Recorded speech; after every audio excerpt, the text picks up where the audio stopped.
Hello guys, yan meron tayo rito, Yamaha NMAX na TechMax. So papakita natin. Tapos upgrade din na yung front shock nito, ito. Naka JVT na tipos na saka front shock. So kung magpapakabit kayo yung X3, available sa amin to, pakita natin. Pinostomize talaga namin to para sa tipos ng JVT pang NMAX. Tapos sa pang X3 na ilaw. Ayan, diretso yun dito. Ayan.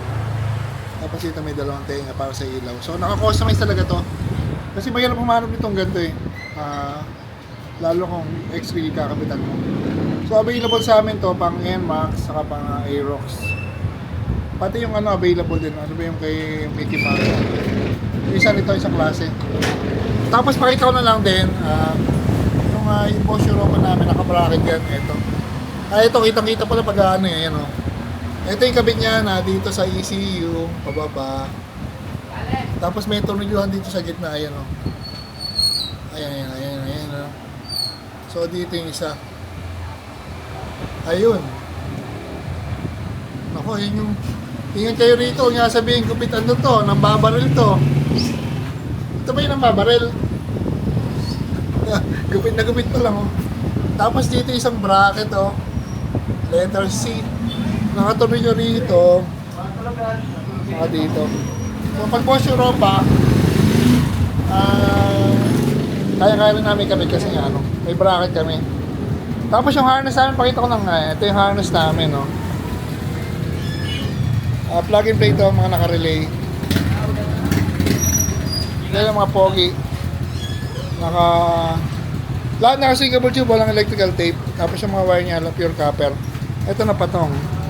So yun ang kakabit namin yung Bosch Europa saka Seno X3.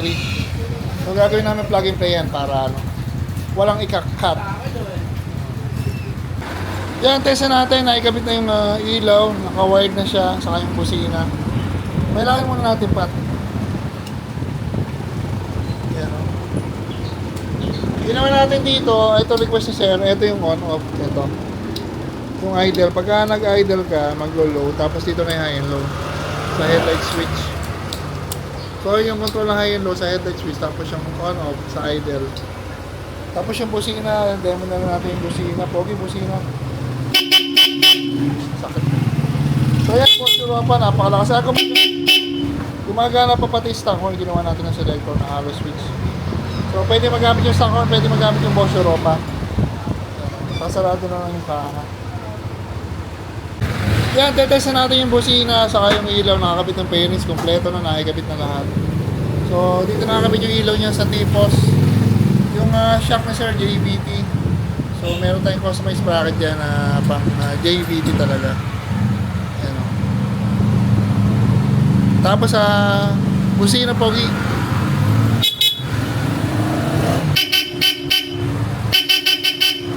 Yan, pakita ko lang ulit. Ito yung ginamit namin na switch. Ito. Pinabago ni Sir, gusto ni Sir low lang to. Tapos pag nag-high, high na agad. So yung ganitong setup, parang walang switch yung high niya. Yun ang gusto ni Sir. Tapos busina. Meron siyang selector, hindi ko napipindutin. So ayan, dala tayo rito. Lahat ng ginawa nating wiring dyan, ng ating no splicing knowledge na tape, ayan, dala tayo.